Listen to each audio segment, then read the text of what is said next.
Buddy, I had originally scheduled Mike Heiser shortly after my return to the air, and I promptly caught the devil's flu and turned Mike over to Ian Punnett, who is eminently more qualified than I am, certainly, to interview Mike Heiser on this subject. Mike Heiser is currently writing his Ph.D. dissertation entitled Divine Beings in Jewish Literature, written between the Old and New Testament periods. He is an expert on angels and divine beings in ancient Semitic texts. Besides his formal academic training, Mike has had a lifelong interest in the paranormal, particularly the UFO phenomenon. He's uniquely qualified to write on the intersection of ufology with ancient texts and mainstream Western religions. And he's also going to do something tonight that you don't know anything about yet, but he's got a book coming on the Bible Code. That's been a subject of great interest to me for a long time. Coming up in a moment, Mike Heiser.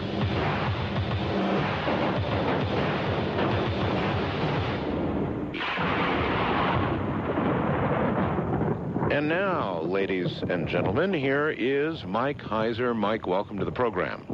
Art, thank you for having me on. What a thrill. Well, it's a thrill to have you. I'm sorry I missed you the first time around, but the devil flu got me. Mm-hmm. I came back from a Super Bowl game that, by the way, could have been better. And after taking a flu shot, why, along came the flu. And so you spent some time with Ian Punnett, and the show got rave reviews.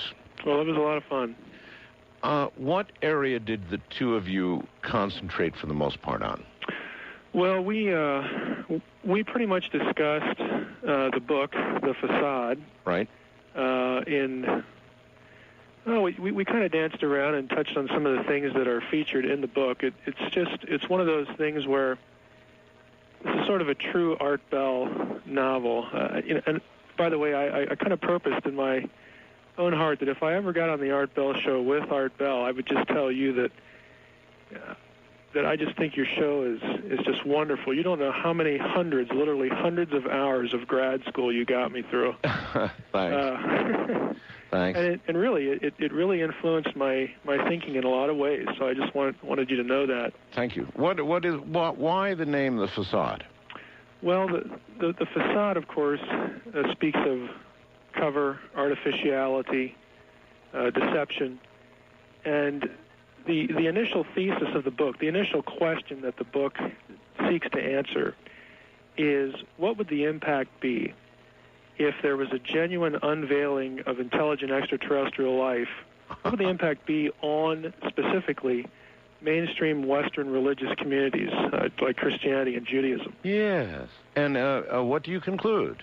Well, the character in the story is basically confronted with this. He has a religious studies background, and on the one hand, he sort of gets sucked into this maelstrom of events by a friend who was a former colleague, a former professor of his, and they spent a lot of time talking as Christians about this thing, and to both of those guys, it was just no problem.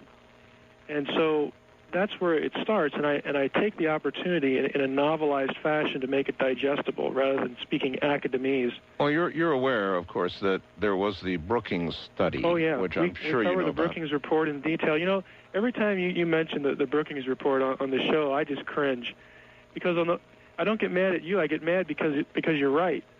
That most people of faith, specifically Christianity and Judaism, would. I really do believe they would have a difficult time handling it. And since being on the show, I've run into people that, think I'm starting a cult, just think I'm some kind of nut, because here I am. I'm a person who believes in God. I'm a person who believes in Christ, and I take my faith seriously. But yet I just love everything you talk about, and I've loved it for years. And I try to, through scholarly work, deal with these questions. And actually, the question of extraterrestrial life to Christianity is very old. It goes all the way back to Aquinas. Mm-hmm. And they were very willing to accept other worlds on different grounds and through different means of argumentation. It does not have to be something that is a terrible threat to Christianity or Judaism, but I agree with you that The Brookings Report, which has dominated, the military-industrial thinking on this in relation to social, cultural, religious issues. I cringe, but I've seen it. I have seen people that are there, and part of the facade is basically designed to convince people, look, it doesn't have to be this way. Theologically, you're shook up because you have misunderstood one key element of theology. But then the main character gets confronted with a whole set of other ancient texts that convince him gradually, move him away from... Well, let me stop you already. Let me stop you. What is it that has been misunderstood? One key element of theology that's been misunderstood. What is that? All right. Your listeners can reference pretty much everything we'll talk about tonight on my website. And since we're talking about the extraterrestrial part in the facade, the address there is www.facadenovel.com. And we've got that link. Right. If they go up there, they should look for the link that says position papers. And when they go to that, they need, for this question that you just asked me, go to the file. I have a PDF file there entitled The Image of God, and that is the issue that's been understood. The reason Christians, in particular, have been shook up by this whole question of extraterrestrial reality is that they have mistakenly concluded that the image of God means intelligence or rationality or the ability to communicate on a higher brain activity level. That is a mistake. That is not what the text says. My position is articulated on the website, and I have a specific point of Hebrew grammar to defend this. The image of God is that which makes humankind unique. So if it's intelligence and we run into an intelligent extraterrestrial, yes, then wow, we're blown away. Yes, we're not unique. Yeah, we're not unique. It's a Galileo kind of event. And so that's why the church has been shook up by this. What the image of God actually is, it's not a thing that's put in us.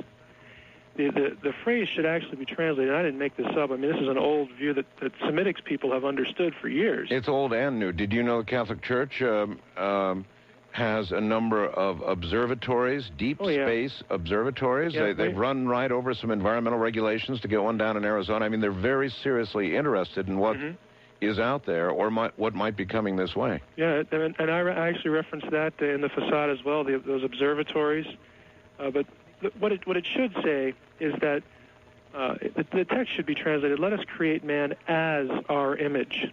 And that means that let's make mankind, humankind, both men and women, to be our representatives. Okay? As our image, you said? Yeah, it's our image, and we'll get into whether it should be translated plural or singular now, which is one of Sitchin's biggest mistakes.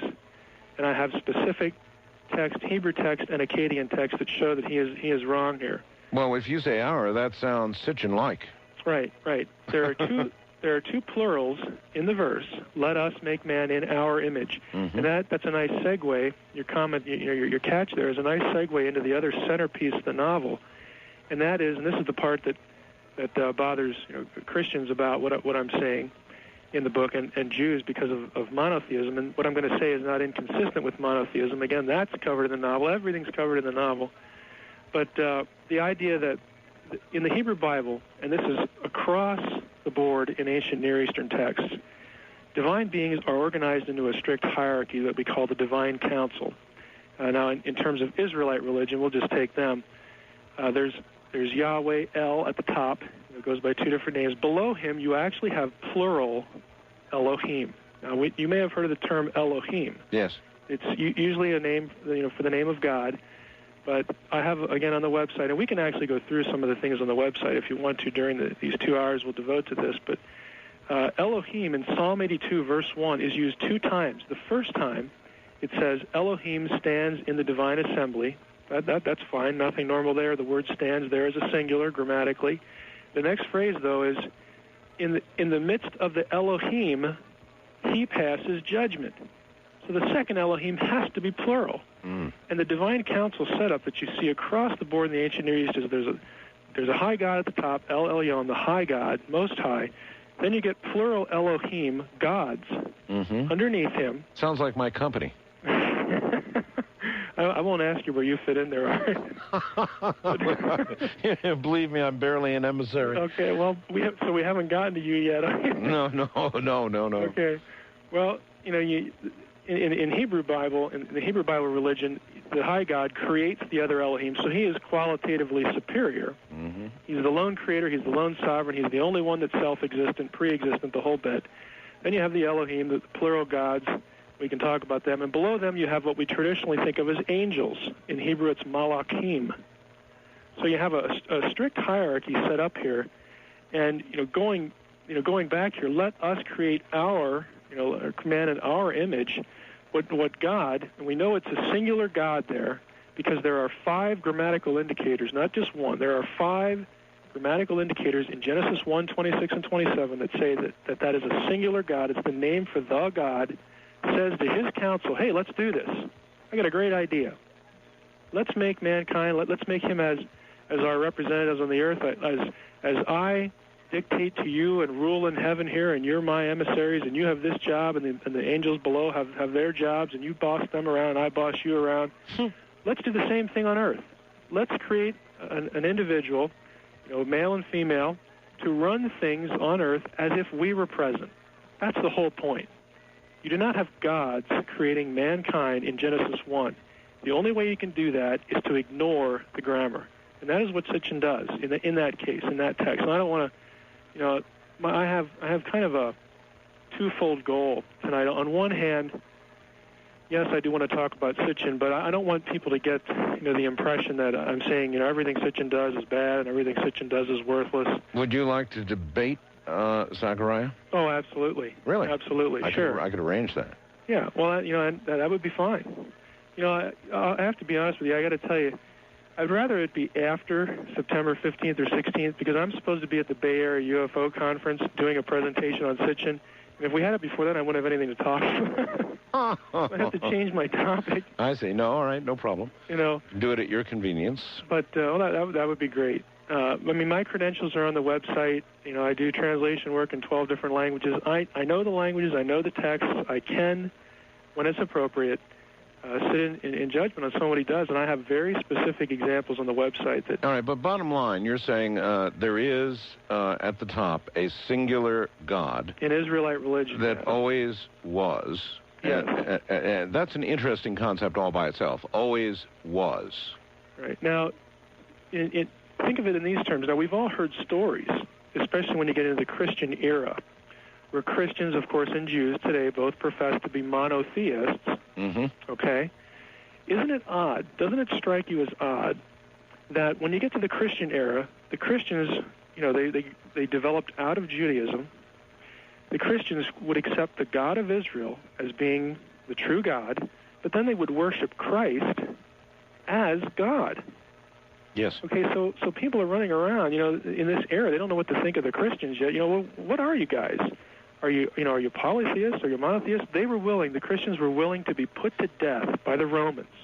This is actually part of where my dissertation is. Mm-hmm. They were willing to be put to death to remain a monotheist, despite the fact that they worshiped the God of Israel and Christ as God. To them, it was no contradiction. Okay, what we have done in Western religion is we have articulated a concept of monotheism that is not on Semitic terms. Okay, you have a high God. Of course, out of this comes binitarianism. You have, two beings at the same level, and that is in the Old Testament. It's very easy to show. I actually did this one time without knowing that I was teaching a group of Jewish people. We went through some angelic passages in the Old Testament, showing them binitarianism in the Old Testament. It kind of freaked them out.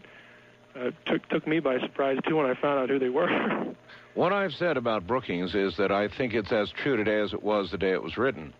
Now, I'd have to agree, unfortunately. Yeah, so apparently you do agree while you're cringing a little bit, but you're suggesting to yourself that it ought not be so.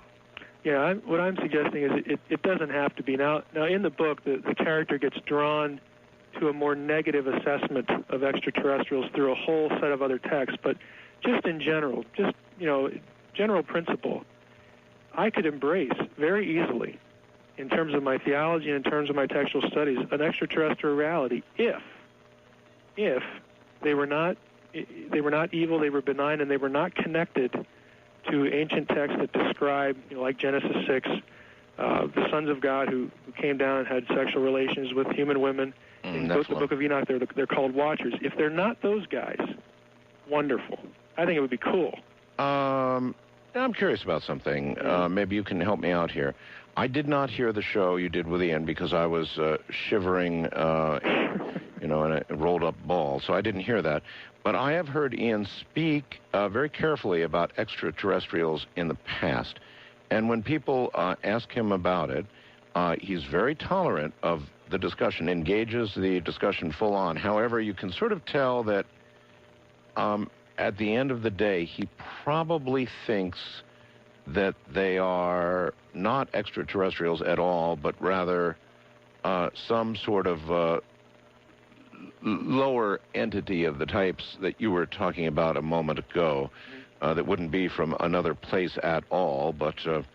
well, that's where I'm at. I think they're interdimensional or extra-dimensional, whichever term is best, beings that can come, in our presence, interact with us, and when they do that, but why very exclude? physical. Sure, but why exclude the possibility of real extraterrestrials? I mean, if you just simply go out and gaze at the night sky, those are all suns you see, those little dots, more than you could possibly count. With we now know the likelihood of planets revolving around them, so the probability of life is rather high mathematically. That is that it's out there somewhere. Do you disagree with that? No. I mean, I think it would be the neatest thing if one of them landed on the White House lawn and here we go, or we had a conference like Dr. Greer had yesterday, and something really stupendous would have come out of that. If, again, here's my caveat, and the two of these can coexist. I think you're on the right track. We could have these bad guys, and we can actually have the good guys out there somewhere too. So I don't exclude that. I don't think it's a theological problem. But I can tell you from personal experience that there are many people of faith who just, because of bad theology, just really have a difficult time with this. And that was part of my motivation with the facade, to try to put this out here and try to reduce scholarship to very readable, just a great story, but get it into their heads that, hey, take a look at this. This is not something that should just make you go nuts. Well, since you were researching this so painstakingly and actually doing translations, what made you decide to present this in a novel form? Basically, it was the package. It was a delivery system that I thought, if I could write a book like this, and it would get too technical, so I had to come up, and just too dry, Sure. That sort of thing. So I thought, hey, I'll distill it to the point where people can still get it, and I just, I know I can write a great story with this, and I know it's going to come. My first bad review is going to come someday, but I haven't gotten it yet. So, the story works. And then I thought, hey, anything more technical I can put on a website, I can follow it up, do something like that. Or I've published some articles already, at least one of them I've gotten permission to post on the website about the Divine Council. But I could do that, but for the populace, most people, I wanted to have a good delivery system. All right. Mike, hold on. We're at the bottom of the hour right now. And so, really, if you read carefully, you can have it both ways. Now, that is not going to convince a lot of fundamentalists out there, and I think Mike knows that, and I know that, which means that were they to land in a very apparent, immediate way, we'd have a big problem. I've said the little green guy coming down the ramp would be full of so much lead before he got to the bottom of the ramp that you get the idea. Well, gee, is it possible we've got it all wrong? That's what Mike Heiser basically is saying politely in the facade. We've got it all wrong. That actually there's a hierarchy. There is a singular God, but then there's a hierarchy of many below. Other gods, angels, all sorts of levels of heavenly authority, I guess would be one way to put it. And that a lot of what we see here on Earth as UFOs or aliens or perceive in that way actually is some part of this hierarchy being seen. I think that's the gist of it, and it's supported by the translations that he's done. As Mr. Sitchin would have you believe, his work is supported by similar translations, with a word here or there perhaps a bit different. It would be interesting, would it not, to hear the two of them in a debate. We can arrange that, I guess, after September.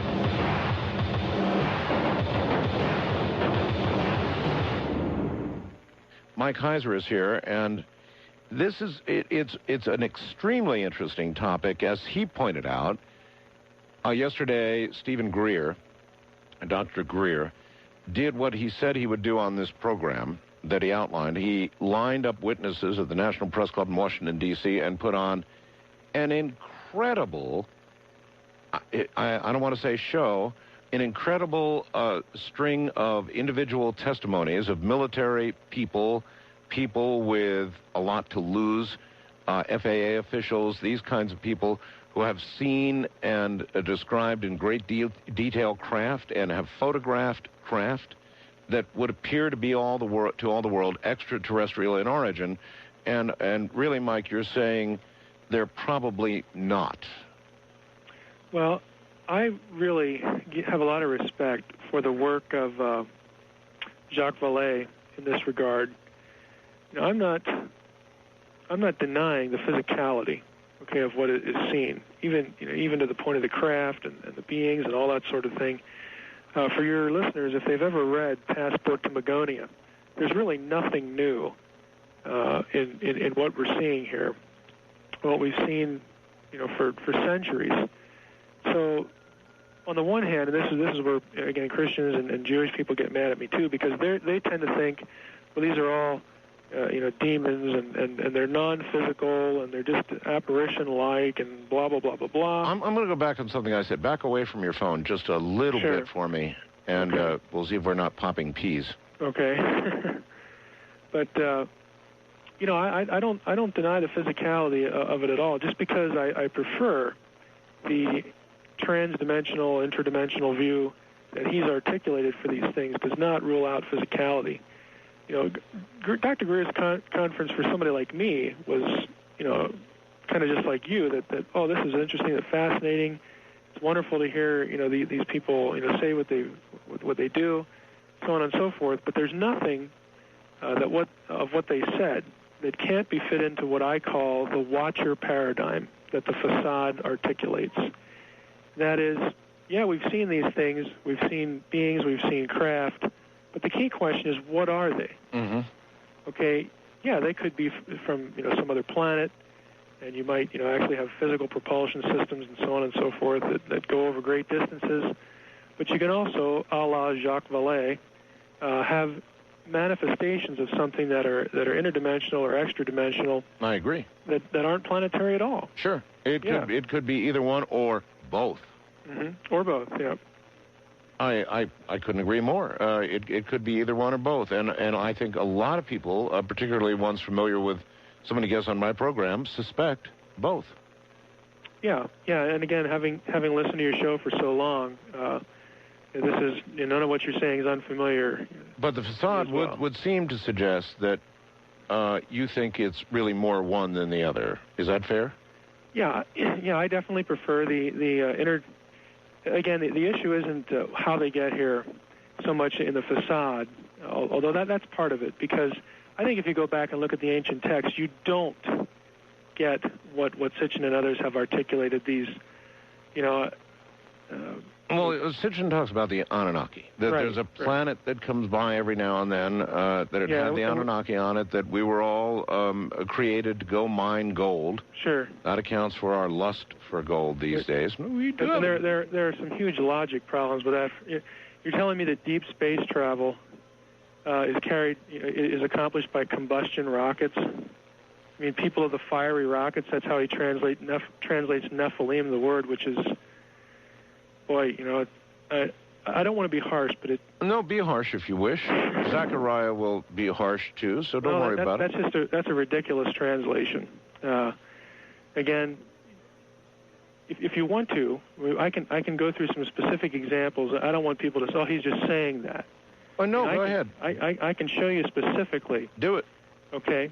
If your listeners do go to the website, let's just take... No, as we do this, please, Mike, remember that only a percentage, maybe a lesser percentage of listeners have the ability to go to a website right now. So bear everybody in mind when you do this. Okay. Well, let's back up just a little bit, and I'll give you we'll go through two examples of errors that Sitchin makes. You know, Sitchin is kind of a conundrum to me because as I read his material, it's evident that he knows something about the languages. I haven't really figured out what that is yet because he makes errors that a first-year student would make that are just, wow. I mean, I can't believe that he actually says this. The first example I'll give you is about this Genesis 1, 26 and 27, the plural, Elohim. Right. Okay, on the website, if you scroll down and you come to everything's laid out there nicely. If you go to the PDF file that has Elohim in it, what I have on that site is verses from the Hebrew Bible. And I also have this stuff in Akkadian and Sumerian, where Elohim is used as a singular. It points to one individual. Genesis 1:1 is probably the easiest example. In the beginning, God created the heavens and the earth. Okay, we know it's singular because the verb is singular. You have a subject and a verb. This is just basic grammar. Sure. Okay? It's singular there. There are other verses that I have up here where it's obviously plural. We just went through Psalm 82:1, which is the best case because the word shows up twice in there. And, you know, it's singular and plural there. That's the best place to go to tell. On the Akkadian side, you know, and I'm just wondering as I'm going through these verses, you know, why does Sitchin say it has to be plural? Why is it? I mean, isn't he aware of the grammar here? Apparently not. You know, in the Genesis 1 passage, you know, you go back there, and there are. Let me just list them for you. Let's see. Back here to Genesis 1. Okay, God said, "Let us make man in our image." Okay, God is the subject. Said is the verb. The verb's singular. So God created man in his own image. God, subject, Elohim, verb is singular grammatically. Right. I even have gone so far on the website, I scanned a photocopy